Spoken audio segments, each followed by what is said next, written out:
It's my feel-good breakfast show. Welcome back. You're live with Expresso on what has been a hugely interesting Monday morning, and it's about to get even more so in this week's tech news update. Hackers around the world seem to have a new target. Westeros. Also, a new ban on smartphones in Hawaii, and Facebook, another new venture. They take on Amazon with a new smart speaker. Let's discuss all of these new eventualities with our tech expert, of course, joining us from bandwidthblog.com, Tennis Janssen van Rensburg. Tennis, thank you so much for joining us. Thanks. What did Game of Thrones do? I mean, governments, fair game, individuals, we know that we are the targets of hackers. What did the gang of GOT do to deserve this? Now, what's actually going on behind the scenes? Well, maybe the hackers just really wanted to watch the show. Yeah. So they have now started targeting HBO specifically, and even more specifically, Game of Thrones. So, you know, there's a lot of monetary motivation behind this. Of course. Yeah.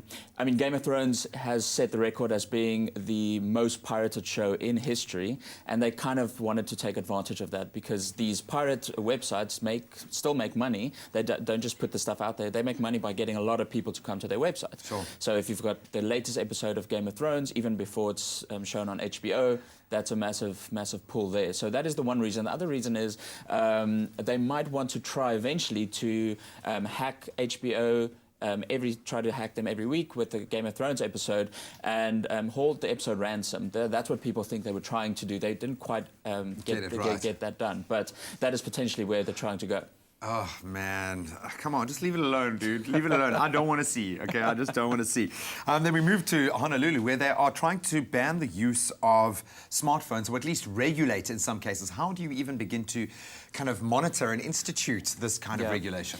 Well, as we spoke about a couple of weeks back, the smartphone use has started coming back into our lives in terms of more car accidents and more accidents just in general, every day. Yeah. So pedestrians have also suffered under the smartphone use. You know, people just looking down while they cross the streets. So this is what Honolulu and Hawaii are trying to regulate. The mayor has said that, you know, let's just try to make it as safe as possible on our streets. So they're going to institute a fine if caught, if you're walking across the street, doesn't matter where, using the smartphone. And while this might seem a little ridiculous, you know, exactly. And it's just kind of to get that idea in people's heads. Please don't use your phones while walking in the streets. So as much an awareness campaign as anything else. Yeah. Then Mark is back with something new.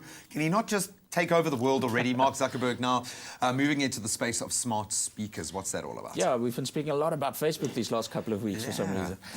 Yes, we have news that they are going to launch a smart speaker, which is going to compete with the likes of Amazon's Echo. You know, the likes of Google have released the Home, and Samsung is also reportedly going to launch a smart speaker really soon. So this is kind of a new venture for a lot of companies, trying to make the home more connected, make it easier to kind of do everything you want to do on your smart devices without needing to touch them or without needing to input anything. But it seems that the reason Facebook is doing this is not so much just for the speaker itself, but they are going to launch a new video conferencing, video chat functionality. So that might be within the speaker. We also spoke a couple of weeks back about their modular smartphone that they might launch. So this is all going to tie in together into a new video conferencing method that, you know, we haven't seen before. So it's actually really exciting to see if you can then video conference across multiple different devices, across different people using different devices. That'll be really interesting. Mark, where's the VR, buddy? Where's the VR, Mark? You're lagging behind. You're lagging behind, brother. You're lagging behind. You're definitely not lagging behind. Thank you so much for that. If you want to keep up to speed with the latest in technology here and abroad, bandwidthblog.com is the place to visit. Thanks, brother.